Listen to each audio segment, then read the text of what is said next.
주님의 사랑이 우리를 강권하십니다.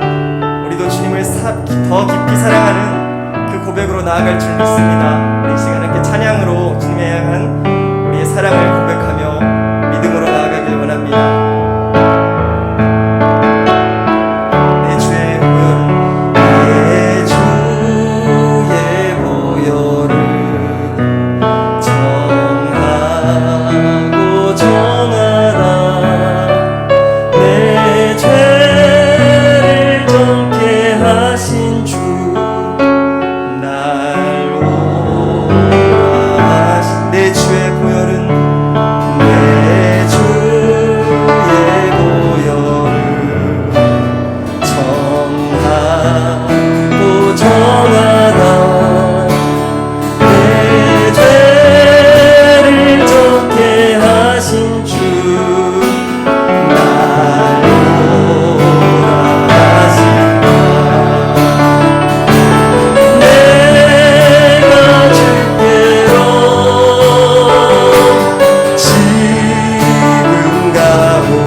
고백합니다. 큰 죄인 곧 받아 살 길을 얻어 넓고 큰 은혜 나누어 주소서. 내가 주께로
사랑하신 주님을 찬양합니다.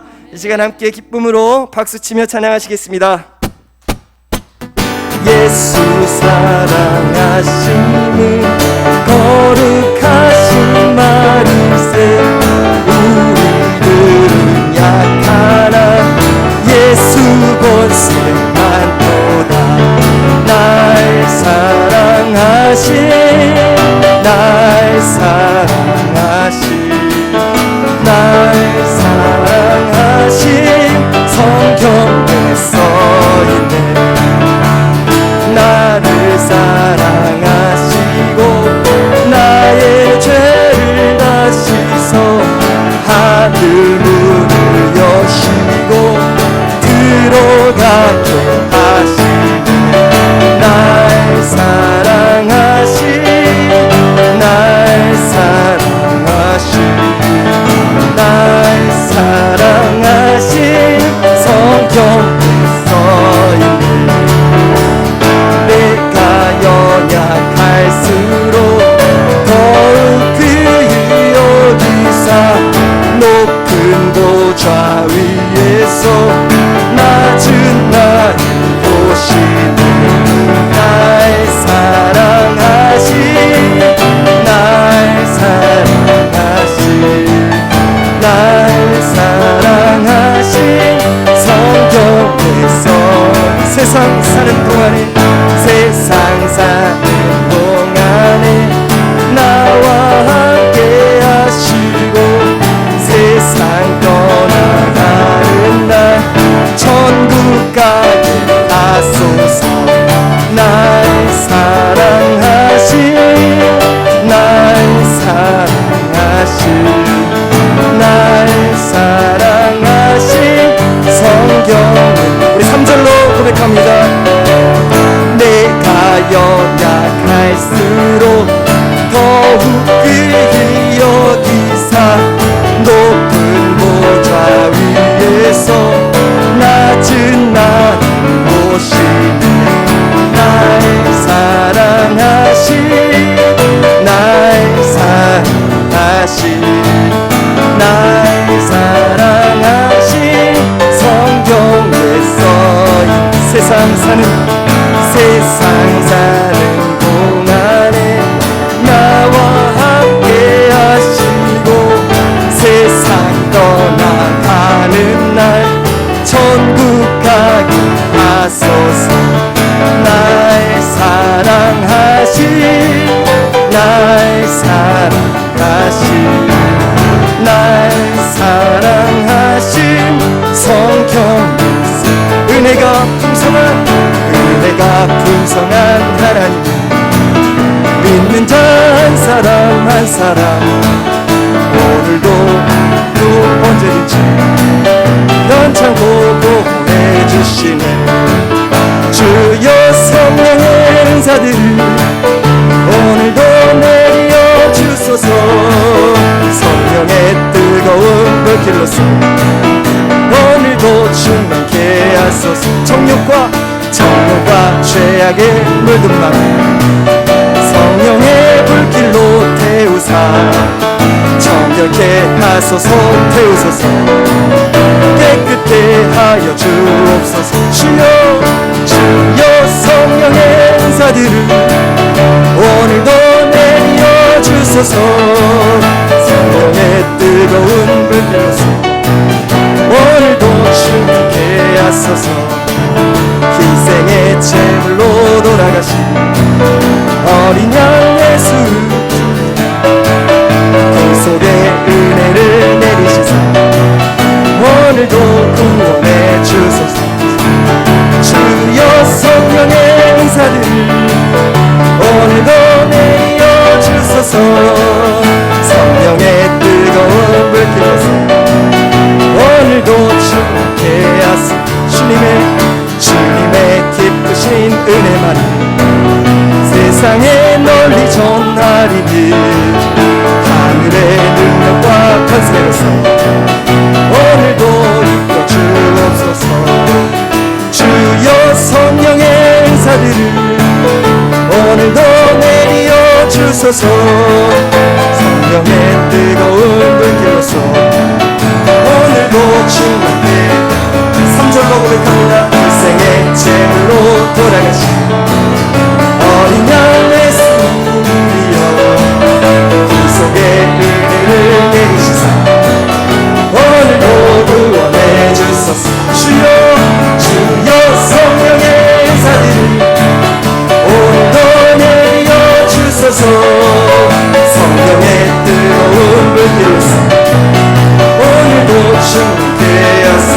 주님의 기쁘신 은혜만을 세상에 널리 전하니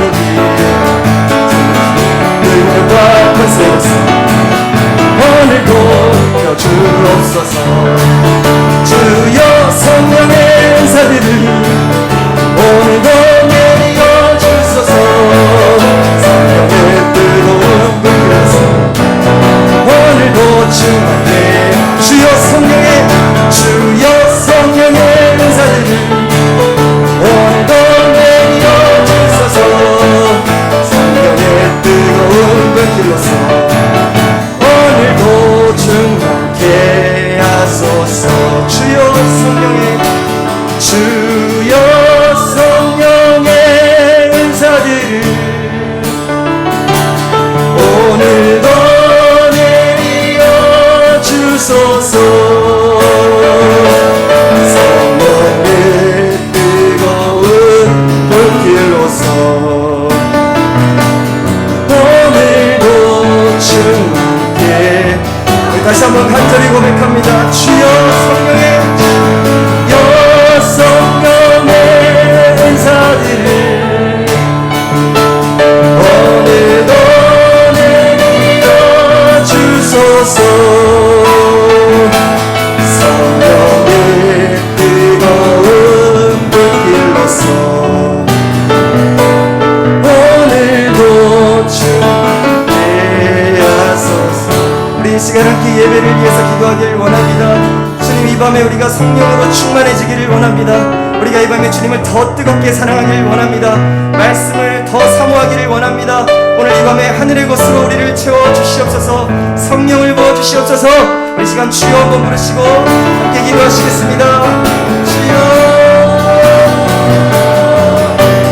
주님, 이 시간 우리의 마음을 인정하여 주십시오. 하나님, 우리의 모든 물 같은 부분과 주님 새 마음과 새 힘을 부어주시고 하나님, 오늘 말씀을 통해 우리의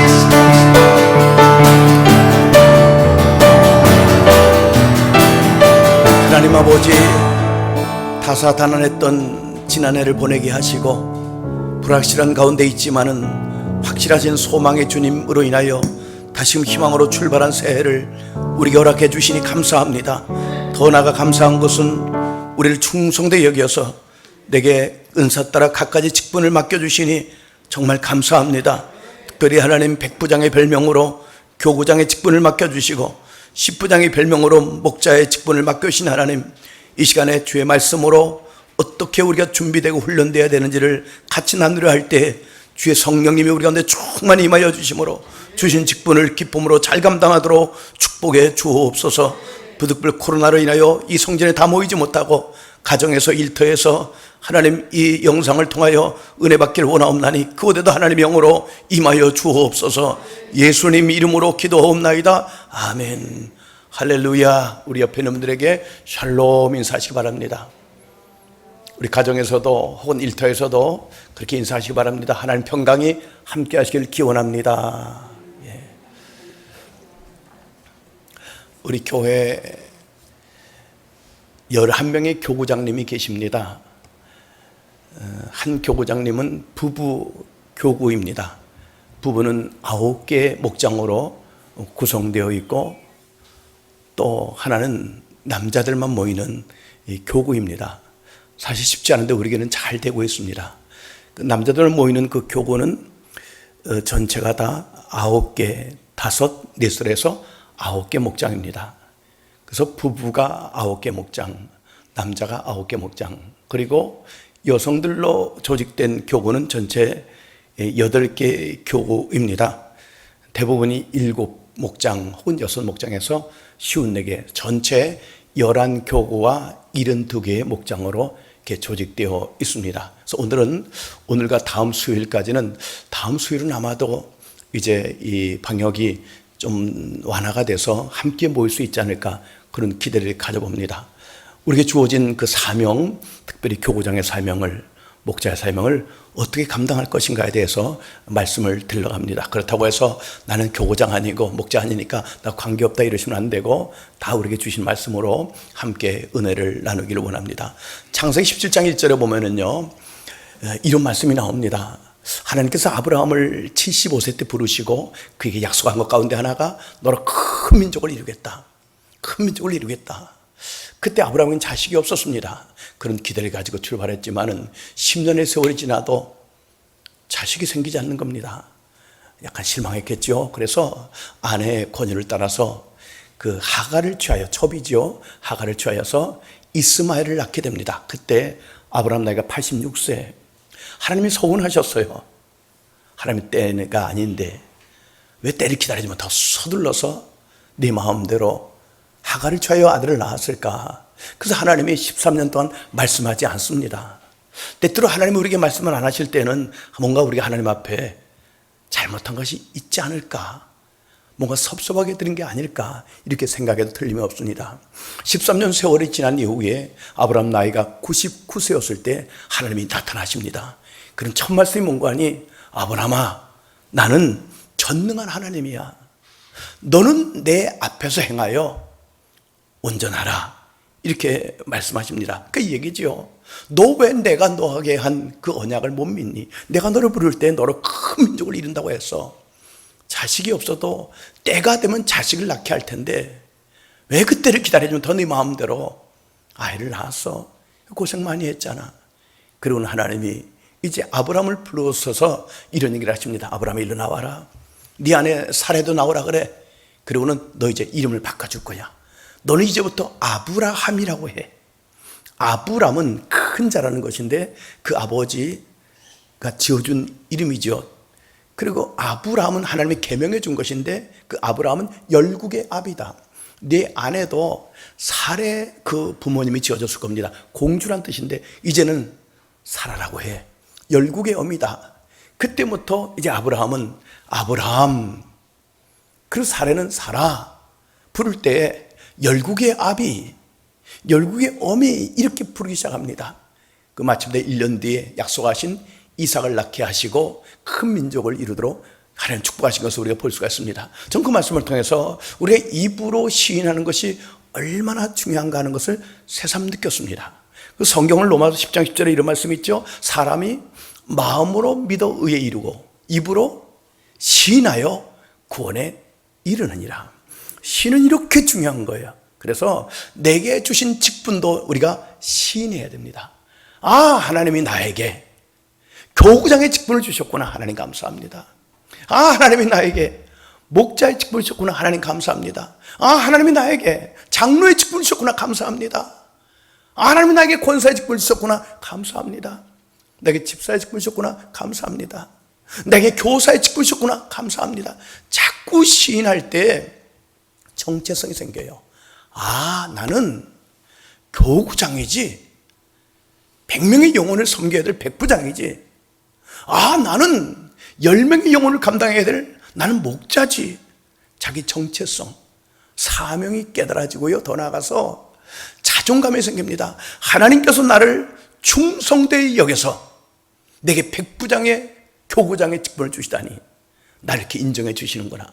하나님이 나를 충성되이 여겨서 나에게 십부장, 목자의 직분을 주시다니, 아, 나는 귀한 직분을 갖고 있구나.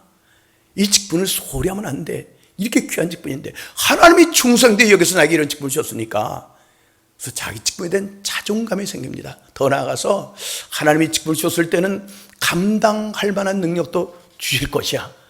그래서 그 사명감이 더 뜨거워지게 되는 겁니다. 그러므로 자꾸 시인하는 건 중요해요. 나는 하나님이 목사로 택하셔서 나는 큰빛교를 섬기는 담임 목사야. 이런 자부심을 갖는 것처럼 여러분들 따라 하실까요? 우리 가정에서도 혹은 직장에서도 따라 하십시다. 나는 하나님의 백성이다. 나는 큰빛교회 성도다. 다시요. 나는 큰빛교회 교구장이다. 나는 큰빛교회 목자다. 할렐루야. 오늘 교구장 목자에 대해서 말씀을 드린 거기까지만 할게요. 한 번만 더요. 나는 큰빛교회 교구장이다. 나는 큰빛교회 목자다. 자꾸 되뇌어야 돼. 나는 큰빛교회 담임 목사야. 자꾸 되뇌어야 됩니다. 그래서 자기의 정체성과 주신 직분에 대한 귀중함을, 그 사명감을 우리가 잃어버리면 안 됩니다. 그런데 우리 교구장이나 목자, 그 밖에 모든 직분자들은 하나님이 내게 주신 그 직분자 이전에 내가 누구인지 자기 정체성을 먼저 알아야 됩니다. 저는 목사 이전에 하나님의 자녀이거든요. 교구장도 교구장 이전에 하나님의 자녀입니다. 목자도 마찬가지지요. 그래서 내게 주신 어떤 직분 이전에 내가 누구인가 정체성. 요한복음 1장 12절에 이런 말씀이 있죠. 영접하는 자, 곧 그 이름을 믿는 자들은 하나님의 자녀가 되는 권세를 주었으니. 나는 교구장 이전에 하나님의 누구다? 자녀다. 나는 목자 이전에 하나님의 누구다? 자녀다. 자녀. 하나님의 자녀라는 것은요, 하나님이 책임져 주신다는 겁니다. 하나님이 보호하신다는 거예요. 하나님이 인도하신다는 거예요. 하나님께 도움을 청하면 하나님이 주신다 안 주신다? 필요를 채워주신다는 겁니다. 난 하나님의 자녀야. 더 나아가서 디도서 2장 14절에 보면 이런 말씀이 있지요. 그가 우리를 대신하여 자신을 주심은 모든 불법에서 우리를 속량하시고 우리를 깨끗하게 하사 선한 일을 열심히 하는 자기 백성이 되게 하려 하심이라. 나는 하나님의 자기 백성이다. 이 자기 백성은요, 헬라말로 라온 페리우시온, 하나님의 특별한 존재다. 자기에 대해서 자부심을 가져야 돼요. 하나님이 나를 택하여 주었을 때 나는 하나님의 특별한 존재야. 세상 75억 가운데 하나님의 특별한 존재로 나는 하나님 앞에 자녀로 선택받은 거야. 결코 하나님 나를 버리지 않아. 나를 떠나지 않아. 그리고 하나님은 우리를 만드신 바라 그랬습니다. 포이에마. 나는 하나님의 작품이다. 그러면 왜 하나님이 나를 하나님의 작품으로 만드셨고 나를 하나님의 자기 백성 특별한 존재로 하나님이 나를 부르셨는가? 이유가 있습니다. 성경이 대답하죠. 이는 그리스도 예수 안에서 선한 일을 위하여 지으심을 받은 자니. 최고의 선한 일은 영혼을 살리고 세우는 겁니다. 병든 사람을 고치는 것도 선한 일이고 귀한 일이지요. 불 속에서 죽어가는 사람을 살려내는 것도 얼마나 귀합니까? 코로나로 인하여 죽어가는 사람을 살려내는 것도 얼마나 귀한 일이에요. 얼마나 고마운 일이에요. 근데 그들은 결국은 다 죽어요. 예수를 믿어야 우리는 죽지 않고 영생을 얻게 되는 줄로 믿습니다. 그러므로 최고의 선한 일은 그 영혼을 구원하고 영혼을 세우는 것. 하나님이 왜 나를 자녀로 삼아주시고 먼저 나를 하나님의 자기 백성으로 만드시고 나를 하나님의 포이에마 작품으로 나를 만드셨는가? 그 이유는 하나님의 선한 일을 위하여 지으셨다. 영혼을 살리고 세우게 하기 위해서 나를 먼저 택하셨다. 이 사실을 분명히 기억해야 될 것입니다. 그러므로 직분자는요, 내게 주신 그 직분, 이것에 대해서 행복해야 되고 감사해야 돼요. 나 같은 것에게 하나님이 목사로 세워주시다니, 나 같은 것에게 장로로 세워주시다니, 나 같은 것을 권사로 세워주시고 나 같은 것을 교구장으로 100명의 영혼을 섬기라고, 나를 충성되게 여겨서 나 같은 것을 10명의 영혼을 섬기라고 목자로 세워주시다니, 십부장을 세우시다니 감사합니다. 이 사명에 대해서 감격하는 마음이 있어야 되는 겁니다. 바울은요, 이 사명에 대해서 이렇게 감격하지 않습니까? 사도행전 20장 24절에 주 예수께 받은 사명, 곧 하나님의 은혜의 복음을 증언하는 일을 마치려 하면은 나의 생명을 조금도 귀한 것으로 여기지 아니하노라. 하나밖에 없는 생명보다 주께서 나에게 주신 사명을 더 귀히 여겼다는 거예요. 그리고 감사했고 감격했습니다. 제가 여러 번 말씀드린 이용규 선교사, 그분은 스펙이 좋습니다. 서울대를 나왔고 최고의 대학이라고 하는 하버드 대학을 졸업했고 그리고 몽고 선교사로 7년 반 선교사로 파송받아 사역하시다가 지금은 인도네시아 자카르타 국제대학교 설립위원장으로 섬기고 있는데 이런 얘기를 했습니다. 나의 가장 행복한 순간은 주님이 명하신 사명을 위해 다 내려놓기로 그 대단한 스펙, 학벌도 명예도 결단한 순간이었는데 그때부터 하나님 내게 여호와 이레의 하나님, 준비하신 하나님, 여호와 니시 하나님, 승리케 하신 하나님으로 다가오셨다. 그럼 여러분, 저는 우리 모두에게도 하나님이 나를 자녀로 삼아주시고 더 나아가 죄 몸된 교회에 교구장으로 세워주신 것, 목자로 세워주신 것, 장로님으로 세워주신 것, 권사님으로 세워주신 것 때문에 감격하고 감사할 수 있기를 바랍니다. 이게 있어야 돼요. 나는 행복해. 넌 너무 감사해. 너무 감사해. 그러면 교구장이나 목자는 어떤 사람이 되어야 될까? 짐이 되는 사람이 되면 안 됩니다. 걸림돌이 되면 안 돼요. 괜히 교구장 세워서 저분을, 괜히 목자 세워서 이럴 수도 없고 저럴 수도 없고, 앞차가 가지 않으니 뒷차가 막혀버리지 않습니까? 아이, 괜히 세웠어. 잘 세우지 말걸. 목원들 다 죽네. 목자들 다 죽네. 그런 사람이 되면 안 되고요. 또 힘이 되는 사람이 돼야 되지만 더 나아가서 본이 되는 사람. 내가 어떤 교구장이 돼야 됩니까? 아, 저분처럼 하면 됩니다. 내가 어떤 목자가 돼야 됩니까? 저분처럼 돼야 됩니다. 이렇게 본이 되는 사람. 여러분들도 신앙생활 하면서 아마 목원으로 지난 시간이 있었을 겁니다. 초신자였을 때도 있을 겁니다. 그때 떠오른 사람 있잖아요. 저도 목사가 됐습니다마는 제가 목사가 아닌 평신도에 있을 때가 있었잖아요. 떠오른 목사님이 계시잖아요. 아, 저런 목사님처럼 되고 싶다. 그런 것처럼 누군가가 나를 기억할 때 나 저런 교구장처럼 되고 싶어. 나 저런 목자처럼 되고 싶어. 저런 장로님처럼 되고 싶어. 저런 권사님처럼 되고 싶어. 그런 본이 되는 우린 직분자가 되어야 될 줄로 믿습니다. 제가 우리 교회 이야기를 여기서는 하기가 어려워서 다른 교회 가서는 마음껏 할 수 있어서 참 좋은데 여기서는 생략할게요. 그 사람이 모든 사람에게 본이 될 수 있는 그런 교구장 목자가 되어야 되겠다. 그래서 내가 이제 교구장이라고 할 때, 목자라고 할 때 물론 교사라든가 장로님, 권사님 다 마찬가지입니다. 안 보고 싶은 사람 되면 안 됩니다. 아, 나 저거는 보고 싶지 않아. 어쩌다 저런 분이 교구장이 됐어, 목자가 됐어. 뭐 봐도 그만 안 봐도 그만. 또 보고 싶은 거 있죠. 아, 우리 장로님 보고 싶어. 그 장로님 보고 싶어. 이 비대면 예배를 오랫동안 못 뵈니까 한 목사님 보고 싶다. 장로님 보고 싶다. 우리 교구장 보고 싶다. 그런 분이 되어야 된다는 얘기죠. 목자가 보고 싶어서 목장 모임, 목장 예배 나왔다가 믿음이 들어가는 것. 그런 목자가 되어야 된다는 얘기죠. 자주 얘기합니다. 우리가 어디 가느냐 하는 것보다 무엇을 먹느냐보다 더 우리가 관심사는 누구하고 가? 거기를? 누구하고 먹어? 그러지 않습니까? 누구하고? 내 목자 누구야? 아, 그분 난 너무 좋아해. 우리 교구장 누구야? 아, 너무 좋아해. 그 장로님하고 같이 가? 같이 가고 싶은데? 아, 그분하고 같이 가? 아, 싫어. 이런 것처럼 우리는 목원들이 볼 때, 목자들 볼 때 우리 교구장님 너무 좋다.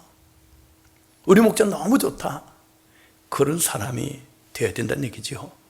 더 나아가서 우리는 앞에서 말씀드린 것처럼 일감이 안 됩니다. 아, 저분 괜히 세워가지고 말했지. 도움이 안 돼. 걸림돌이 돼. 그러면 안 됩니다. 그리고 일꾼이 되는 건 좋은데 더 나아가 동력자가 되야 됩니다. 무슨 말인가 하면요, 교회는 함께 하는 거예요. 혼자 하는 것은 바람직하지 않아요. 여러분 보십시오. 우리 하나님이 우리를 지으실 때 하나님의 형상을 따라 하나님의 모양으로 우리를 지은 게 아닙니다. 우리 형상을 따라 우리 모양으로. 천지를 만드실 때도 하나님 혼자 하신 것이 아닙니다. 성삼위 하나님이 함께 하시더라고요. 하나님이 우리예요. 그러니까 우리도 더불어 하기를 원하시는 거예요. 그래서 시너지 효과가 일어나도록. 혼자 하는 건 잘하는 거 아닙니다. 더불어 해서 같이 상승 효과가 일어날 수 있도록. 한 사람이면은 피할 수 있지 않습니까? 두 사람이 맞설 수 있지만은 세 겹들은 쉽게 끊어지 않는 것처럼. 어떤 짐을 질 때 혼자는 끙끙끙거려요. 그러나 나눠지면 편하잖아요. 더불어 할 줄 아는 사람이 돼야 됩니다. 나하고 상관없는 일이야, 당신이 책임져, 이게 아니라 같이 짐을 져주는 거예요. 그럼 얼마나 편하네요. 얼마나 좋아요. 그런 사람.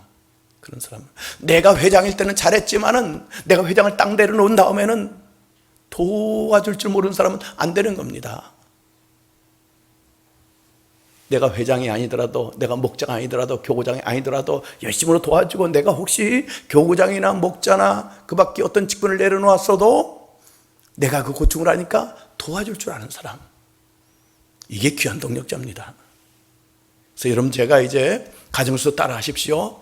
제가 짐이 되는 사람하고도 NO! 그러십시오. 자, 짐이 되는 사람, 힘이 되는 사람,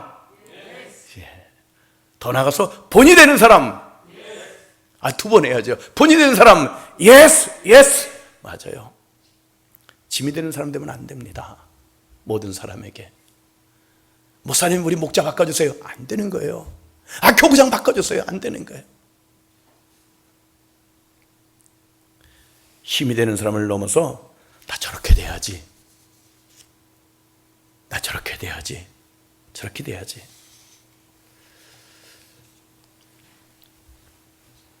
우리가 이제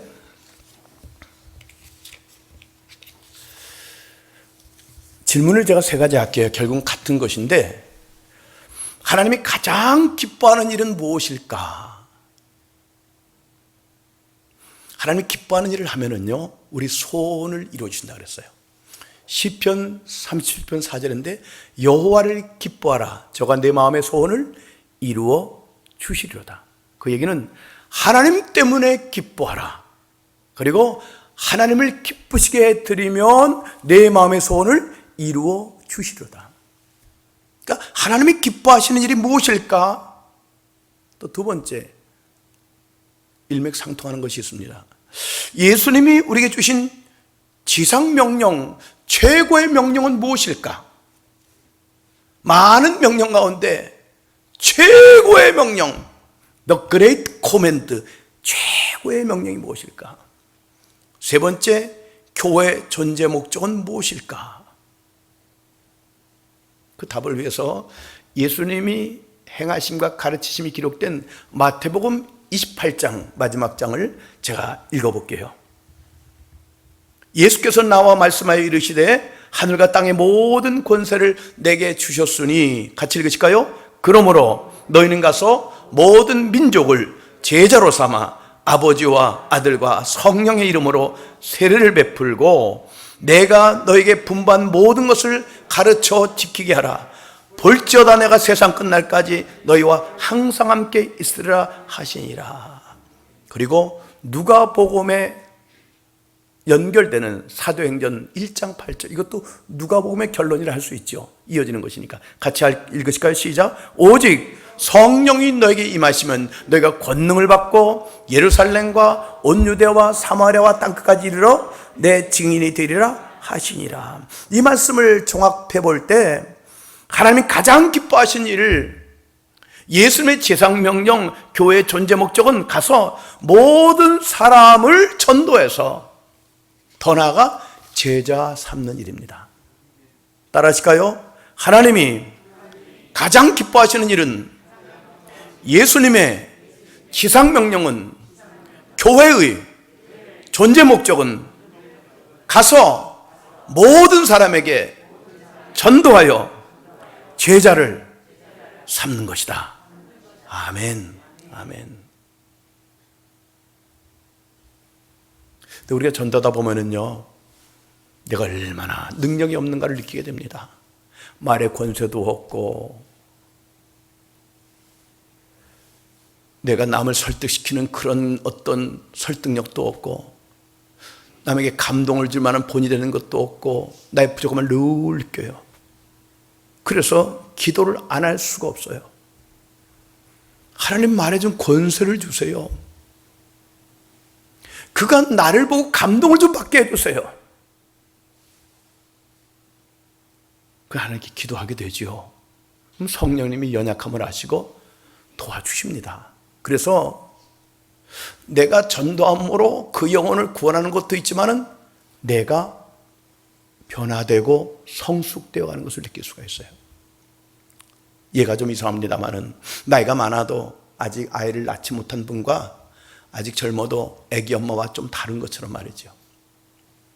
그 성령의 역사는 내가 전도하고 그 영혼을 양육할 때 많은 것을 체험할 수 있게 되는 겁니다. 왜? 기도 안 할 수가 없으니까. 내가 부족함을 알고 도와주세요. 나 좀 온전케 해주세요.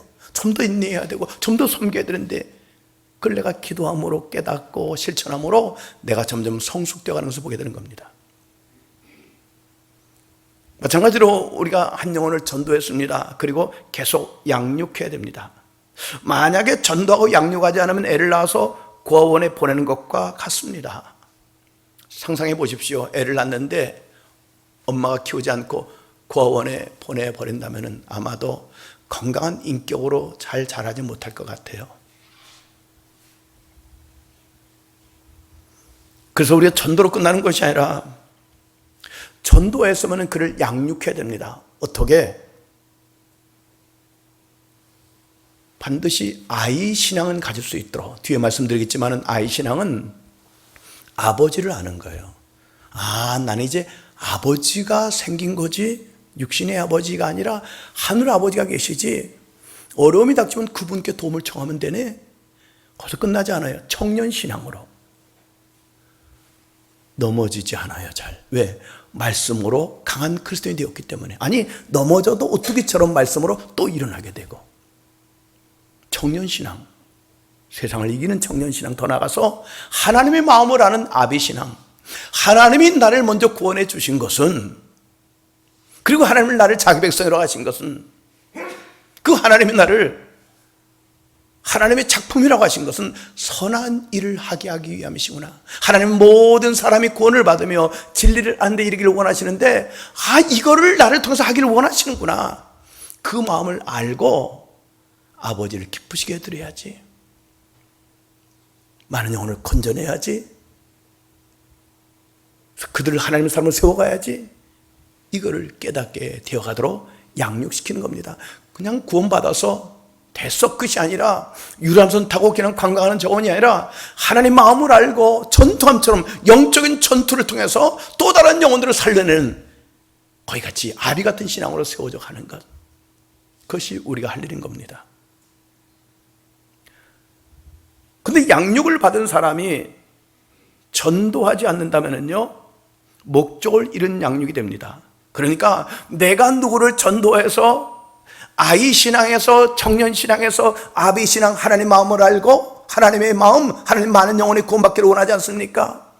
그 일을 감당하게 하고 그가 결국은 그 마음을 알아 또 다른 사람을 전도할 때, 이것이 바로 재생산입니다.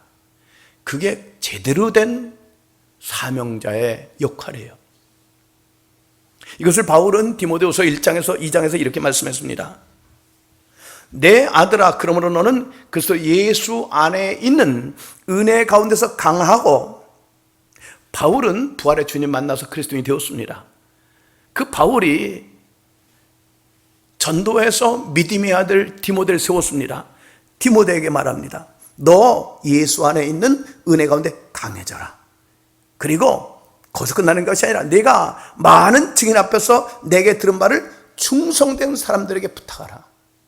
부활의 주님이 나를 만나 그리스도인 되게 해주시고, 내가 너에게 복음을 전해서 내가 믿음의 사람이 되었지.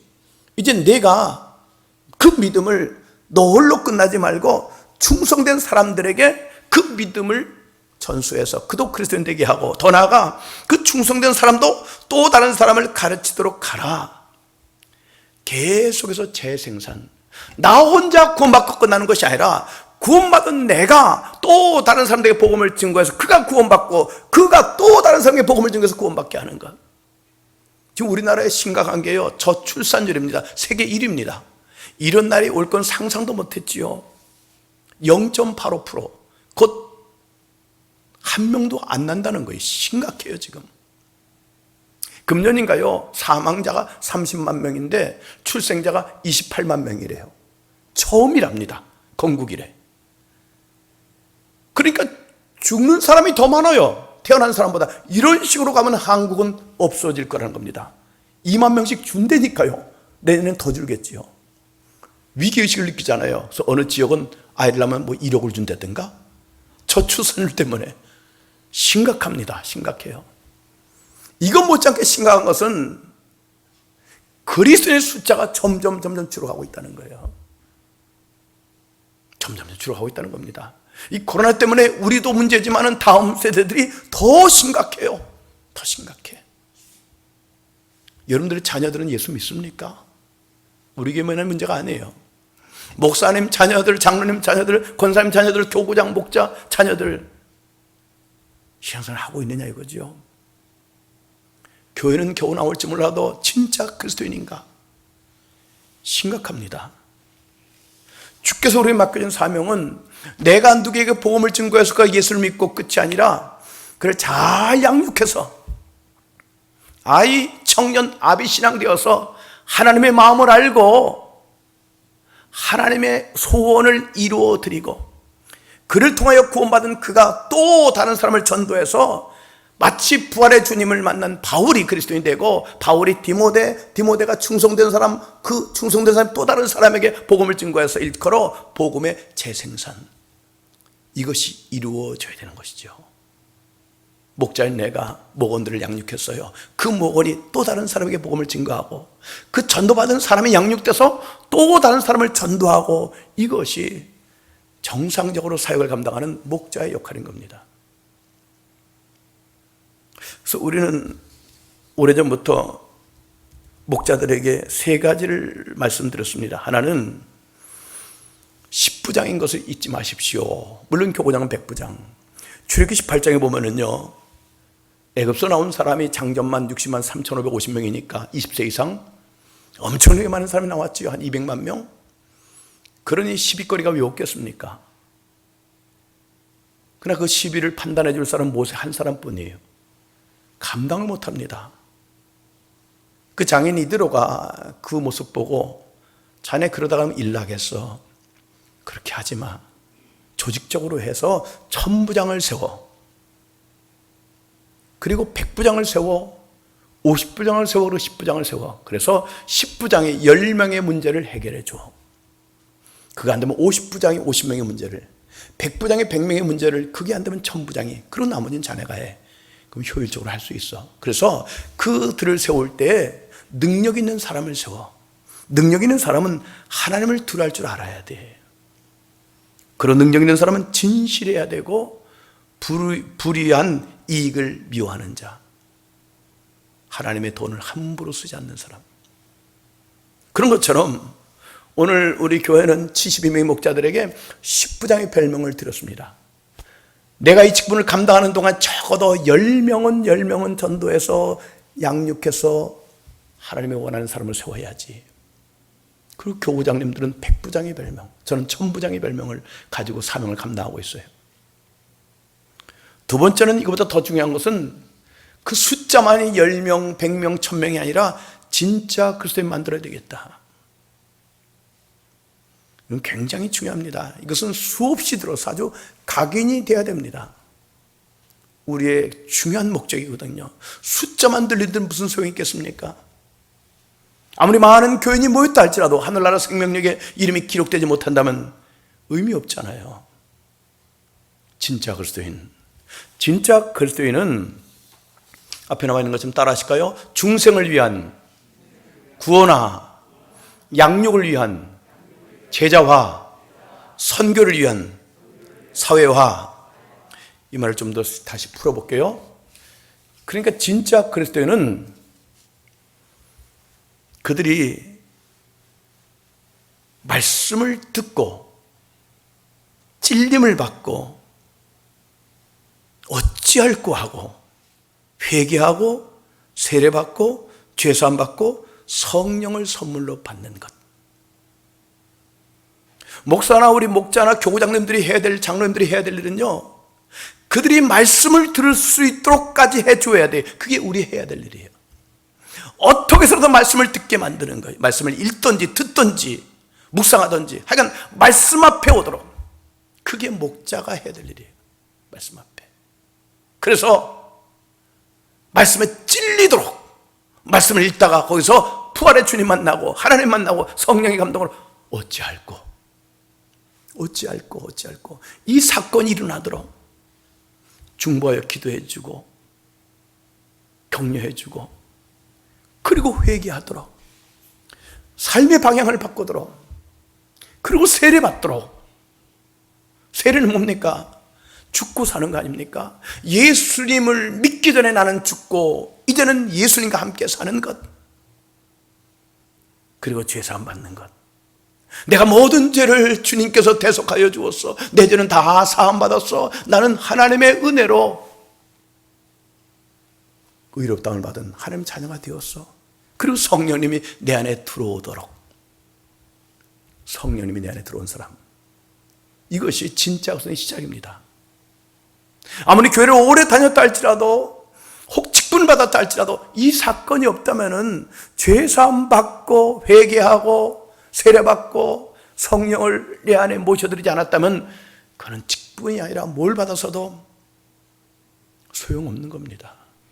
우리 관심사는 그겁니다. 그거. 이번에 부산의 기장의 세계력교회 손 목사님이라고 계시죠. 아주 존경스럽고 훌륭해요. 이게 방송에 나가니까 조심스럽습니다만은 아주 순수한 복음주의자. 제가 10여 년 전에 그 교회를 방문했습니다. 아주 훌륭하신 분이에요. 오직 관심이 영혼 구원이에요. 우리 관심도 저분이 우리 교회에 나왔어요. 저분이 정말 예수를 믿는가? 정말 말씀 앞에 찔림받고 막 울고불고 내가 죄인이구나 어찌할꼬 하면서 회개하고 정말 세례받고 죄사함 받고 성령을 선물로 받았는가? 여기에 우리의 관심이 있어야 돼요. 그 다음에 더 나아가서 양육을 위한 제자화입니다. 앞에서 말씀드린 것처럼 말씀을 읽어볼게요. 자녀들아, 내가 너에게 쓰는 것은 너희 죄가 그의 이름으로 말미암아 무엇을 받았으며? 사함을 받았으며. 죄사함 받아야 하나님의 자녀가 되는 것이거든요. 그 다음에 아비들아, 내가 너에게 쓰는 것은 너희가 대처보다 계신 일을 알았으며. 하나님을 지식적으로 아는 걸 뛰어넘어서 하나님의 마음과 뜻을 아는 거예요. 아, 하나님은 모든 사람이 구원을 받으며 진리를 아는 데 이르기를 원하시는구나.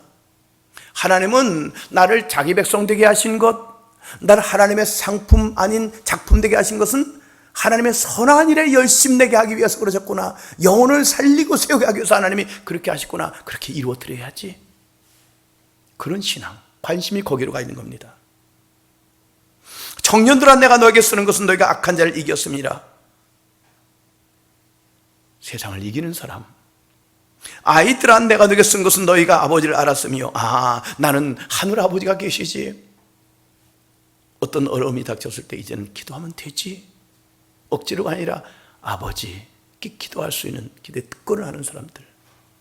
아비들아, 내가 너에게 쓴 것은 너희가 태초부터 계신 알았으며. 청년들아, 내가 너에게 쓴 것은 너희가 강하고 하나님의 말씀이 너희 안에 거하시며 너희가 흉악한 자를 이겼습니다. 말씀으로 말미암아 우리가 범죄하지 아니하려 하여 주의 말씀을 내 마음에 두었나이다. 그래서 교회 안에는요 5가지 교인들을 나눌 수 있습니다. 교인, 교회 다니는 사람. 그러나 말씀 앞에 찔림받고 회개하고 진짜 세례받고 죄사함 받고 성령 받은 하나님의 자녀. 더 나아가서 하나님이 나의 아버지 되심을 알고 기도할 줄 아는 아이 신앙.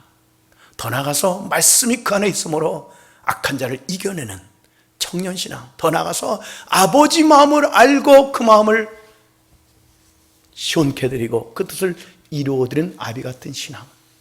거기까지 양육시키는 겁니다. 과연 나는 어느 단계에 있고 우리 장로님들은 어느 단계들 계시고, 우리 권사님, 교구장, 목자는 어느 단계인가 우리가 알 수 있잖아요. 내가 어디인가. 세 번째는 진짜 그럴 때는 선교를 위한 사회화입니다. 이 말씀을 같이 한번 읽으실까요? 시작. 너희는 세상의 소금이니 소금이 만일 그 맛을 잃으면 무엇으로 짜게 하리요? 후에는 아무 쓸데없어 다만 밖에 버려져 사람들에게 밟힐 뿐이니라. 너희는 세상의 빛이라. 산 위에 있는 동네가 숨겨지지 못할 것이요 사람의 등불을 켜서 말 아래 두지 아니하고 등경 위에 두나니 이러므로 집안 모든 사람에게 빛이 있느니라. 이같이 너희 빛이 사람 앞에 비치게 하여 그들로 너희 착한 행실을 보고 하늘에 계신 너희 아버지께 영광을 돌리게 하라. 우리가 추구하는 진짜 그리스도는 세상에 나가서 우리의 삶이 빛과 소금 되어서 나를 보고 많은 사람들이 주께 돌아오도록 하는 것. 내가 직장에서 나를 보고 세상 사람들이 그리스도를 보는 거예요. 그리스도의 향기를 맡고 하나님께 나오도록 하는 것. 믿지 않는 사람들 가운데서 나를 보고 내게 있는 빛과 소금을 보고 그 착한 행실로 하나님께 나와 예수 믿게 만드는 것. 이것이 선교를 위한 사회입니다. 소금이라고 하는 것은요, 알고 있는 것처럼 맛을 내는 거 아닙니까? 살맛 나지 않는 세상인데 저분은 뭐 저렇게 행복하게 살아갈까? 아, 그랬구나. 이 소금을 이렇게도 씁니다. 이스라엘에서는 불쏘시개로. 우리도 그럴 때가 있잖아요. 고기 구워 먹을 때 소금을 넣으면 탁탁 불꽃이 막 살아오르는 것처럼. 그래서 불쏘시개로 이렇게 써요. 그러니까 이 소금이 들어가면 불꽃이 확 일어납니다. 저분만 나타나면 거룩한 불이 막 타올라.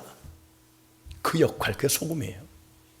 소금을 먹으면 갈증이 나지 않습니까? 저 사람만 보면 갈증이 나. 좋은 갈증, 매력이 있어. 어떻게 저렇게 고난 앞에서 인상 쓰지 않고 감수할 수 있을까? 어떻게 이렇게 담대할 수 있을까? 이게 소금이에요. 빛이 뭡니까? 말 그대로 어둠을 밝히는 것. 앞이 캄캄해. 그런데 저 사람은 뭘 소망으로 갖고 있는지 몰라도 밝어. 그게 빛 아닙니까? 행실도 밝고. 그걸 보고 나도 예수 믿어야지.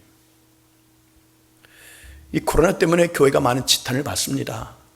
사실 퍼센티지로 보면은 교회에서 이 감염자가 많이 나오지 않아요. 그런데도 댓글 보면은요, 세상 사람들에게 얼마나 멸시를 받는지 몰라요. 이유가 뭘까? 우리가 평소에 빛과 소금 역할을 못했기 때문이라는 거예요. 우리가 그렇게 했다라면은요, 아마 우리를 동정해 줄 것 같아. 교회를. 왜 교회를 저렇게 교회 못 살게 굴어? 왜 이렇게 핍박을 해? 왜 그렇게 해? 우리 편 될 텐데 그렇지 않은 이유는 우리가 그들에게 선한 영향을 끼치지 못한 건 아닌가. 가끔 뉴스 나오잖아요. 목사가 사고를 치고 정말 입에 담기 정말 그 기사가 낯뜨거운 그런 것. 혹은 또 누가 아, 그래서 그렇구나. 우리를 돌아보게 되지 않을 수 없습니다. 그래서 여러분, 우리가 복음을 전할 때 메시지 못지않게, 아니 메시지보다 더 중요한 것이 뭐라고요? 메신저. 우리의 삶 자체가 전도가 되어야 될 줄은 믿습니다. 아멘이지요. 예, 우리 삶 자체가. 오늘 목장에 대한 말씀을 드리고 있습니다. 우리 목자들과 목원들이 명심할 것이 있습니다. 그것은 왜 우리가 목장 모임과 예배를 드리는가? 목장 모임은 불신자들을 전도하기 위한 모임일 때 목장 모임이라고 하고, 이미 믿는 사람들 모일 때는 목장 예배가 우리는 이렇게 구분 짓습니다. 여하튼 그 목장 모임과 예배를 왜 하는가? 이것을 목적을 잊어버리면 안 되는 겁니다. 잊어버리면 정신 나간 목장이 되는 거예요. 동호회나 똑같아요. 우리 모여서 먹고 마시지요. 안부도 묻습니다. 물론 찬송도 하고 예배도 드립니다. 그런데 목장 예배 그 모임의 목적이 무엇인지를 잃어버리면 안 된다는 거예요. 정신 나간 목장이 되는 거예요. 그러면 목장 예배의 목적이 무엇인가? 이걸 늘 점검해야 되는데 같이 하실까요? 영혼을 구원하여 제자 삼는 것이다. 각인해야 돼요. 아니면 잊어버려요. 목적을 잃어버려. 열심히 차 마시다가 밥 먹다가 우리 왜 모였지? 목적을 잃어버려요. 우리는 차를 마시던 밥을 먹던 나들이를 가던 물론 말씀 보고 예배드리던 목적은 저 영혼을 구원해서 제자 삼아야지. 구원 양육이에요. 잊지 마셔야 돼요. 자꾸 반복해서 각인시켜야 돼요. 제가 목회할 때 이것을 잊지 말아야 되는 것처럼 저들을 구원시켜야 돼. 진짜 것을 만들어야지. 그리고 아비의 신앙을 닮은 아비 같은 하나님 마음을 아는 성도로 양육해야지. 목자들도 마찬가지입니다. 이거 잊으면 안 됩니다. 기관장도 마찬가지입니다. 우리 장로님들도 마찬가지예요. 관심이 거기에 됩니다. 모든 모임의 그 목적은 영혼을 구원해서 제자 삼는 것. 부산의 그 교회 목사님은 오직 그것밖에 없더라고요. 근데 이를 위해서 우리 목자들은요, 먼저 자신에게 성령의 기름 부으심을 사모해야 됩니다. 목회하면 할수록 느끼는 게 내 힘으로 되는 게 아니구나. 이건 정말이구나. 하나님이 도와주셔야 되는구나. 실제로 사도행전 28장 전체를 보면은요, 온통 성령. 초대교회 7 일꾼 집사님들도 첫 번째 조건이 성령 충만입니다. 그러니까 성령 충만하지 않고는요, 되지가 않아요. 제 은사님 표현대로 하면 건달이래요. 건달 목사 되지 마. 건달 교구장 경달 목자 되지 마. 건달입니다. 능력이 하나도 없는 거예요. 하나도 없어요. 성령의 기름 부으심. 사도행전 4장에 보니까 이 기름은 떨어집니다. 성령의 충만함도 식어지지요. 그들이 막 위협을 당하니까 성령의 충만함을 구하지 않고는 그 위협을 이겨낼 수가 없어요. 지금 우리도 코로나 때문에 얼마나 교회들이 위협을 받습니까? 그때 그들이 모여서 기도합니다. 하나님, 우리의 위협함을 하가하옵시고 손을 내밀어 병든 자가 낫게 하시고 기사와 표적이 거룩한 영 예수 이름으로 나타나게 하옵소서. 간절히 기도하니까 막 진동하면서 거기에 성령의 충만한 사건이 일어나는 것처럼 우리가 감당하지 못할 때마다 딴 거 구하지 마시고요, 성령으로 충만하게 하셔서 우리 목장에서도 병든 자가 낫게 해주시고, 내가 저 사람의 마음을 움직일 수가 없어요. 내가 말씀을 전할 때, 아니면 제가 말씀을 읽을 때 성령님이 역사하셔서 어찌할까 하며 정말 회개하고 진짜 세례받고 죄산 받고 성령을 선물로 받아서 하나님의 영이 있는 사람이 되게 해주세요. 내 힘으로 안 됩니다. 1년씩 있었는데도 안 됩니다. 2년씩 있어도 안 됩니다. 성령님이 해주셔야 됩니다. 그 성령의 기름 부으심을 구하지 않을 수가 없습니다. 예배를 드릴 때도 그렇지요. 여기 주변에 포스코에서 짓는 더 샵인가요? 1112세대가 3월 날부터 입주할 겁니다. 하나님이 여기 있는 영혼들을 우리 교회가 감당하라고 하신다, 이런 감동이 왔어요. 한 3,000명, 4,000명 되겠지요. 한 11절 좀 주세요. 한 100세대나 혹은 300명 영혼들 주세요. 우린 더 수용할 수도 없는 예배당 크기가 그러니까요. 근데 그분들에게 이제 아마 이사를 와서 새로운 마음으로 그동안 신앙생활 안 했는데 다시 신앙생활 해야지, 그런 마음을 가진 분도 계실 겁니다. 어느 교회를 가지? 혹은 부득불 교회를 또 다시 새롭게 정해야 될 분도 계시고, 혹은 전혀 예수를 믿지 않다가 이 코로나 때문에 인간의 한계를 느끼잖아요. 이 바이러스가 100만 분의 1mm래요. 일반 현미경으로 안 보인답니다. 전자 현미경으로 보인대요. 거기 앞에 우리 인간이 쩔쩔쩔 매지 않습니까? 이 대단한 인간들이 쩔쩔쩔 매고 있지 않습니까?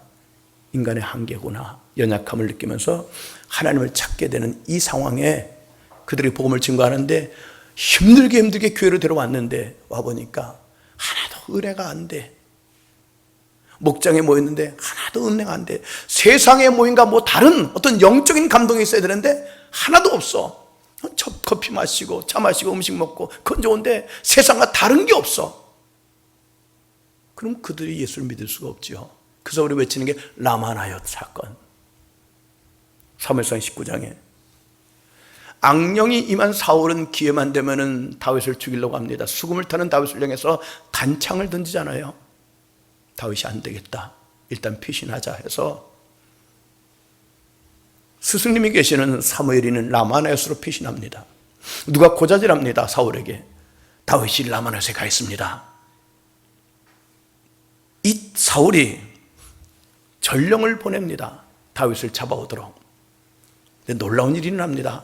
전령이 라마나얏에 가서 보니까요, 사무엘이 수령으로 딱 서 있고, 그 선지 무리들이 아마 신학교 같아요. 예언을 합니다. 그걸 보는 순간 다윗을 잡으러 갔던 사울의 전령들이 그들도 하나님의 영이 임하여서 예언을 하는 거예요. 그들은 은혜 받으러 간 게 아닙니다. 다윗 잡으러 갔는데 거기서 성령을 받고 마는 거예요. 또 사람을 보냈습니다. 3번씩 가도 똑같아요. 사울이 답답하니까 본인이 갑니다. 쭉 길을 가다가 어느 큰 우물 앞에 도착해서 라마나얏이 어디입니까? 하였더니 어디라고 길을 가르쳐줘요. 라마나얏을 향하여 걸어가는데 이미 하나님의 영이 임하는 거예요. 그러면서 예언을 해요. 거기 가서는 하룻밤 낮으로 막 옷을 벗어제끼고 체면 다 내려놓고 막 예언을 하고 성령을 받더라고요. 아, 이것이구나. 우리 교회에 한번 구경 온다고 왔던, 어떤 목적으로 왔던지 간에, 아니 그 모임에, 그 예배에, 목장 예배에 한 번만 그냥 가서 차 마셔, 밥 먹자. 그래서 갔는데 예수 믿으려고 간 게 아니에요. 차 마시라고 해서 차 마시러 갔고, 밥 먹자고 밥 먹으러 갔는데 거기는 목자들이 하나님의 영으로 충만하고 목원들이 충만한 모습 볼 때 그들에게도 영이 임하는, 그래서 그들도 그리스도인 되는 역사, 이게 우리 교회 가운데 일어나기를 예수 이름으로 축복합니다. 그래서 기도하는 거예요. 하나님, 우리 교회가 그렇게 되게 해주시고, 우리 목장이 그렇게 되게 해주세요. 우리 기관이 그렇게 되게 해주세요. 차 마시러 왔지만 성령님이 역사하셔서 거기에 성령이 받는 역사, 그래서 그리스도인 되는 역사 일어나게 해주세요. 그래서 우리는 모일 때마다 성령의 기름 부으심이 있는 예배를 드리게 해주세요. 사도행전 1장 14절 2장 1절에 보니까요, 그들은 이것을 알기 때문에, 뇌물 안 되는 걸 알기 때문에 오로지 한 곳에 모여 기도하기를 힘쓰다가 불같은 성령님이 각 사람 머리 위에 임하였고 급하고 강한 바람이 모인 그 가운데 운행하시는 충만함을 받은 것을 우리가 확인할 수 있거든요. 적어도 목회자나 천부장, 교구장, 목자, 교사, 아니 모든 직분자들 공통적으로 성령의 기름 부으심이 절대적입니다. 포스트 코로나 이후에 어떻게 될 것인가? 저는 답은 간단하다고 봐요. 성령 충만밖에는 답이 없어요. 이렇게 저렇게 전략을 세워도 거기에 성령의 기름 부으심이 없으면 방법은 안 되더라고요. 기본은 성령의 충만함.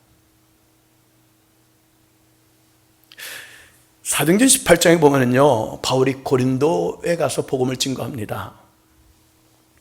아주 강팍한 사람들이고 항구 도시고 조금 대표적인 사람들, 고린도 사람들을 바람둥이라 할 만큼, 거기에 꼭 예수님이 필요하고 교회를 세워야 돼요. 근데 바울은 그때 이렇게 말합니다. 고린도 교회 편지할 때, 내가 너희 가운데 거할 때 약하고 두려워하고 심히 떨었노라. 내 말과 내 전도함이 설득력 있는 지혜의 말로 하지 아니하고 다만 성령의 나타나심으로 하여 너희 믿음이 사람의 지혜에 있지 아니하고 다만 하나님 능력이 있게 하려 하노라. 바울이 고백하기를, 내가 여러분들 고린도 여러분들 있을 때 약하고 두려워하고 심히 떨었습니다. 바울이 배짱 있는 사람이라 고린도 사람들이 조금 거칠다고 해서 그들 앞에 이렇게 떨고 두려워할 사람이 아니에요. 지금 바울이 그 고린도 사람들 앞에서 약해지고 두렵고 심히 떨었던 것은 딴 게 아니라 성령님이 나타나지 않으실까 봐. 그 근거가 고린도에 오기 전에 오늘날 아테네에서 복음을 증거했습니다. 작년에 성지순례 갔을 때 올레오파고가 있는 언덕 있는 아테네를 우리가 갔거든요. 철학의 도시입니다. 그 가까운 곳에 소크라테스의 무덤도 가봤어요. 스토아 철학자 에피쿠스 철학자들이 거기 모여서 논쟁하고 쟁론하고 토론하는 것이 그들의 하나의 낙이에요. 그리스 사람들이. 바울도 누구 못지않게 많이 배운 사람 그들과 쟁론했지만은 그 올레오파고의 관리나 몇 사람만 믿었지 교회를 세우는 데 실패했습니다. 그만큼 많은 사람이 전도가 되지 않았다는 겁니다. 왜? 바울이 깨달은 겁니다. 나도 나름대로 배웠다 이거요. 쟁론해볼까? 그래서 말로 그들을 설득하려고 했지만은 성령님이 나타나지 않으니까 전도가 제대로 되지 않더라. 그래서 고린도에 와서는 지난 아덴에서의 그 시행착오를 기억하고 내가 이곳에서 전도할 때 내 설득력 있는 지혜의 말로 하지 않고 성령의 나타나시가 능력으로 하기를 원했던 겁니다. 무엇이 두려웠던 거 아니? 하나님 제가 설교하는데 목장에서 목원들이 인도하는데 아무리 멋지게 말을 해도 성령님이 나타나지 않으면 역사 일어나지 않습니다. 그걸 고백하는 거예요. 그래서 우리 가운데는 성령의 기름 부심이 절대적으로 필요함을 믿을 수 있길 바랍니다. 그래서 제가 기도한 제목이 그겁니다. 도와주세요. 도와주세요. 성령님 좀 도와주세요. 말에 권세가 있게 하시고 베드로가 말씀을 전할 때 어찌할 뻔한 역사 일어난 것처럼 도와주세요. 우리가 목장 모임에서 목자들이 해야 될 일입니다. 목자의 역할 변화와 정체성을 잊지 말아야 되는데 관리형에서 머물지 마십시오. 내게 목원을 5명 주었어. 벌벌벌벌 그 영혼 떨어질까 봐. 그런 좀 소극적이지 말고 좀 더 적극적으로 내게 10부장의 별명을 주었으니까 전도해야지. 그리고 말씀드린 양육해야지.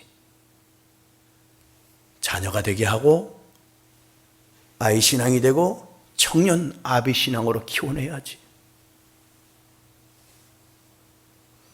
그리고 이 목자는 가르침의 리더십이 아니라 섬김의 리더십입니다.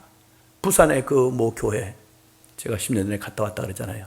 섬기는 거예요. 철저하게. 목자는 섬기라는 거예요. 뭘 가르치려고 하지 말고 섬기는 겁니다. 계속해서. 돈을 써야 되겠죠. 그 사랑해 놓는 겁니다. 자기 돈 들어가면 뭐 책도 사주고 밥도 사주고 뭐 차도 사주고 이것도 사주고 저것도 사주고. 근데 성경에 보면은 그 콜렉션 구제를 율로기아라 그래, 헬라어로. 이것을 다른 말로 복이라 그랬습니다. 내가 그 영혼을 구원하기 위해서 섬기는 모든 것들은 복을 심는 것이거든요.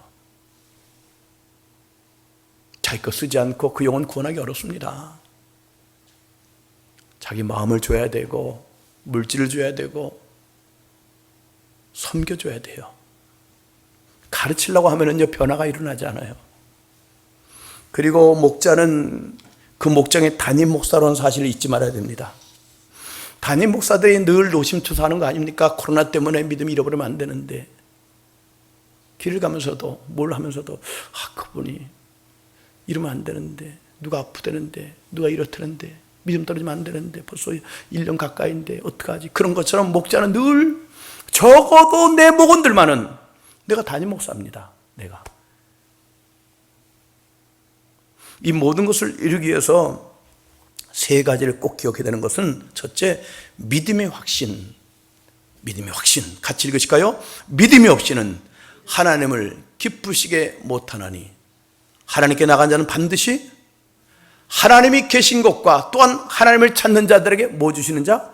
상 주시는 자이심을 믿어야 할지니라. 아멘. 2가지 확신. 하나님이 계시지. 하나님께 도움 청해야지. 그리고 하나님은 상 주실 거야. 수고한 대로 상 주실 거야. 면류관 주실 거야. 아멘. 확신. 2번째는 집중입니다. 바울의 고백이지요. 읽도록 하죠. 표대를 향하여 그래서 예수 안에서 하나님이 위에서 부르신 부름의 상을 위하여 달려가노라. 복잡하게 신앙생활 할 것도 없고 제 후배들에도 그런 얘기합니다. 복잡하게 목회하지 마. 구원 양육이야. 이것만 남아. 이것만 남아. 영혼을 구원하고 그들을 제자로 세워가는 것, 이것만 남아. 표대를 향하여 그래서 예수 안에서 하나님 위해서 부르신 부름의 상을 위해서 달려가노라. 딜레마에 빠지면 안 되는 거지요. 좌고 우면해도 안 되고. 여러분, 딜레마란 말이 많이 들어보셨을 겁니다.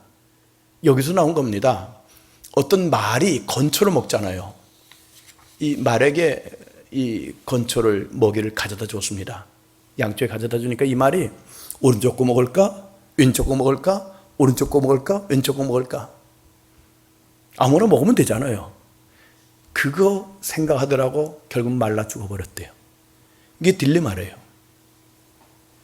좌고우면하지 말고 표대랑에서 가는 것처럼 내가 지금 해야 될 것은 그 영혼을 살리고 세우는 거야. 다른 건 너무 신경 쓸 거 없습니다. 내버려 두고 다윗이 그랬던 것처럼 전쟁터에 가서 골리앗을 이겨야지. 형 올리압이죠? 뭐 잔소리 한다고 거기 뭐 싸우고 그러지 않았습니까? 한마디 하고 신경 끄고 골리앗과 싸워서 나를 구하지 않았습니까? 표대. 나 관심은 오직 목사의 관심은, 교구장 목자의 관심은 오직 그거. 저 영혼을 구원해야지. 저 영혼 전도해야지. 그래서 제자 만들어야지. 그것만 하는 겁니다. 그리고 마지막 때 바울의 고백처럼 하나님의 서는 날 수고했다. 그것이거든요. 거기에 집중. 그 열정입니다. 이 말씀은 같이 읽죠. 바울의 유언과도 같은 말씀입니다. 마지막으로 같이 읽도록 하죠. 시작. 하나님 앞과 살아있는 자와 죽은 자를 심판하실 그리스도 예수 앞에서 그가 나타나실 것과 그의 나라를 두고 엄히 명하노니 너는 말씀을 전파하라. 때를 어떤지 못 어떤지 항상 힘쓰라. 범사의 오래 참음과 경책하며 경계하며 때가 이르리니 사람이 바른 교훈을 받지 아니하며 귀가 가려워서 자기의 소욕을 따를 많이 두고 또 그 귀를 진리에서 돌이켜 허탄한 이야기를 따르리라. 아멘. 제가 계속 또 읽어볼게요. 그러나 너는 모든 일에 신중하여 고난을 받으며 전도자의 일을 하며 내 직무를 다하라. 같이 읽으실까요? 전제와 같이 내가 벌써 부어지고 나의 떠날 시각이 가까웠도다. 나는 선한 싸움을 싸우고 나의 달려갈 길을 마치고 믿음을 지켰으니 이제 후로는 나를 위하여 의의 면류관이 예비되었으므로 주곧 의로우신 재판장이 그날에 내게 주실 것이며 내게만 아니라 주의 나타나심을 사모하는 모든 자에게 도니라. 아멘. AD 67년 로마의 5대 황제였던 네로가 그리스도인을 그렇게 박해할 때 바울의 나이는 62세쯤 되었습니다. 복음을 증거하다가 결국 붙들려서 로마 성문 밖 서쪽 한 5km 되는 마멜린 감옥에서 결국은 단두대에 목이 잘려 순교하게 됩니다. 그 현장을 갈 때마다 전율이 오르는 것은 전설입니다마는 그 단두대에서 목이 떨어질 때 외마디 소리가 예수, 예수, 예수. 그리고 그 나라 돌아갔대요. 아마 그는 그 얼굴이 환한 모습으로 이제 아버지 세상 모든 수고 마치고 선한 싸움 싸우고 달려가기를 마치고 이제 갑니다. 제가 이 땅에서 할 일 끝났습니다. 면류관 받으러 갑니다. 그리고 돌아간 것으로 생각이 됩니다. 사랑하는 여러분, 우리에게 어떤 직분이 주어졌던지 간에 귀히 여기십시오. 저는 목사에 대한 직분을 제가 감당한 대로 얼마나 하겠습니까? 여러분들도 주신 직분을 정말 귀히 여기시고 특별히 교구장 목자 귀한 겁니다. 최고의 선한 일입니다. 잘 감당하시고 힘들고 어려울 때마다 힘을 내십시오. 그리고 성령의 충만함을 구하셔서 이 사명 잘 감당할 수 있기를 예수 이름으로 축복합니다. 우리 한번 찬송하실까요? 복음송 갑니다.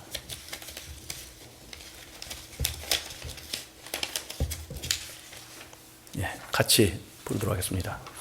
당신의 그 섬김이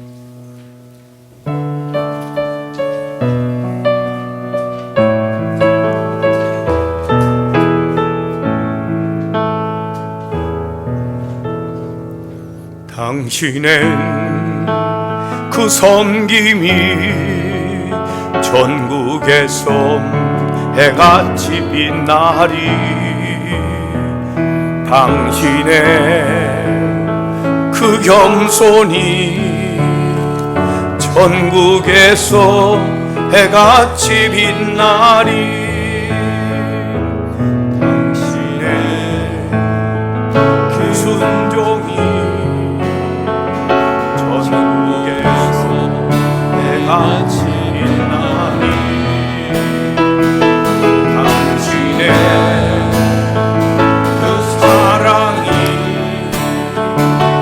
전국에서 해가 지나니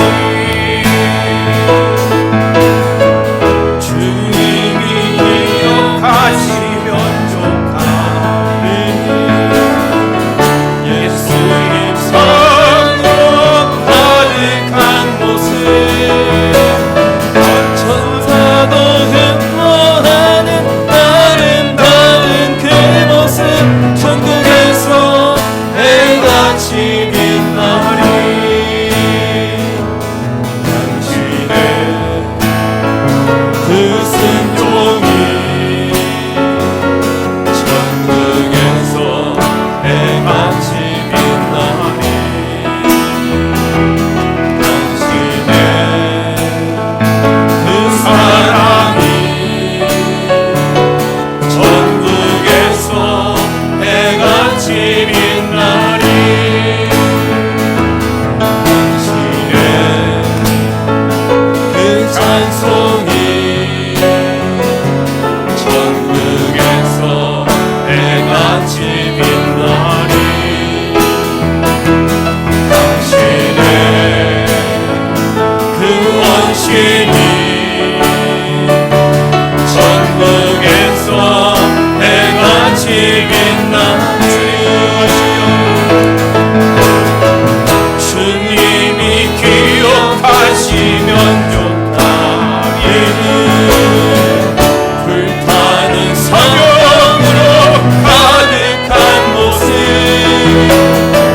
천사도 흠모하는 아름다운 그 모습 천국에서 해같이 빛나리 우리 시간 함께 통성으로 기도했으면 좋겠습니다. 들은 말씀대로 여러분들은 큰빛교회의 귀한 목자시고 또 귀한 교구장님이십니다. 하나님 아버지 우리들의 삶을 통해서 우리의 섬김을 통해서 그리스도의 향기가 나타날 수 있도록 주님 역사하여 주옵소서. 주님이 우리를 사랑하셨던 것처럼 주님이 우리를 섬기셨던 것처럼 그런 마음을 가지고 우리 사랑하는 양들을 우리에게 맡겨주신 양들을 섬길 수 있도록 주님 은혜 부어달라고 우리 시간 주여 한번 부르고 통성을 함께 기도합니다. 주여 하나님 아버지 감사드립니다. 부족한 우리들을 하나님의 귀한 종으로 세워주시니 감사를 드립니다. 하나님 우리는 아버지 하나님의 핏값으로 사신 큰빛교회의 교구장입니다. 주님 목자입니다. 하나님 아버지 우리에게 베풀어주신 그 사랑을 날마다 기억하며 아버지 하나님 주님이 우리를 섬기셨던 것처럼 그렇게 하나님 우리에게 맡겨주신 양들을 섬길 수 있도록 주님 은혜를 내려주시옵소서. 아버지 하나님 주님이 하신 것처럼 그렇게 아버지 하나님 섬김의 귀한 모습들이 우리들의 삶 가운데 나타날 수 있도록 주님 역사하여 주옵소서. 그리하여서 아버지 하나님 많은 영혼들을 위해 우리 예수님 십자가 치신 것처럼 하나님 아버지에게 맡겨주신 그 영혼들을 위해서 아버지 목숨 바쳐 순종하게 도와주시옵시고 주님 오시는 그날까지 부끄럽지 않게 아버지 귀한 목자의 사명 교구장의 사명을 온전히 감당할 수 있도록 주님 은혜를 주시옵소서. 하나님 아버지 그러기 위해서 주님의 은혜가 필요합니다. 하나님 저희들은 부족합니다. 주님의 은혜가 필요합니다. 아버지 날마다 성령으로 충만하게 하여 주시옵시고 날마다 하나님 주의 은혜를 사모하며 그렇게 기도하며 하나님에게 주신 귀한 사명 감당할 수 있도록 아버지 역사하여 주시옵소서. 하나님 아버지 우리들의 삶 가운데 그리스도의 향기가 나기를 소망합니다. 세상의 사람들이 우리를 아무리 공격할지라도 하나님 아버지를 끝까지 주님 바라보며 예수님처럼 아버지 그 사명 감당할 수 있도록 주님과 신기를 따라갈 수 있도록 하나님 아버지 우리 가운데 역사하여 주시옵소서. 이 시간 아버지 하나님 주 앞에 엎드려 은혜를 구합니다. 하나님 다시금 주 앞에 엎드려 은혜를 구하오니 하나님 아버지 역사하여 주시옵소서. 하나님 아버지 역사하여 주시옵소서. 하나님 부족한 우리들을 주의 영광 받아 주시옵시고 특별히 아버지 하나님 이 지역사의 많은 영혼들이 아버지 하나님 저희들의 섬김을 통해서 예수 믿고 구원받게 하여 주시옵소서. 그리하여 아버지 우리 큰빛교회가 끝까지 아버지 정말 그려나온 교회 하나님의 칭찬받는 교회 그런 아버지 성원한 교회처럼 필라델피아 교회처럼 하나님 앞에 영광 돌리며 하나님의 칭찬받는 그런 교회로 하나님 아버지 우리 큰빛교회를 사용하여 주시옵소서. 아버지, 우리를 자녀 삼아준 건 너무도 감사하고 부족함에도 충성되게 여겨서 귀한 직분을 주시고 특별히 백부장의 교구장의 사명, 10부장의 목자 사명을 주시니 감사합니다. 겸손하겠습니다. 잘 섬기겠습니다. 성령으로 충만하게 하셔서 바울처럼 우리 생을 마치는 날 당당하게 멸류관 받으러 그 나라에 이룰 수 있는 저희들 되도록 축복해 주옵소서. 하나님 앞에 감사의 물을 이전에게 드립니다. 또 사연을 적어서 성탄 감사원금, 신년 감사원금 예배당에 나오지 못했지만 주중에 교회를 통해서 하나님 앞에 드리오니 11조원금 우리 성도들 꼭 지켜주시고 물질로 얻어먹게 하여 주시옵시며 영권 물권을 허락하사 이 모든 것들이 영혼을 살리고 서는데 귀하게 쓰여지게 하옵소서. 예수님의 이름으로 축복하며 기도하옵나이다. 아멘. 주님께서 가르친 기도하십니다. 하늘에 계신 우리 아버지, 아버지의 이름을 거룩하게 하시며 아버지 나라가 오게 하시며 아버지의 뜻이 하늘에서와 같이 땅에서도 이루어지게 하소서. 오늘 우리에게 일용할 양식을 주시고 우리가 우리에게 잘못한 사람을 용서하여 준 것 같이 우리들을 용서하여 주시고 우리를 시험에 빠지지 않게 하시고 악에서 구하소서. 나라와 권능과 영광이 영원히 아버지의 것입니다. 아멘.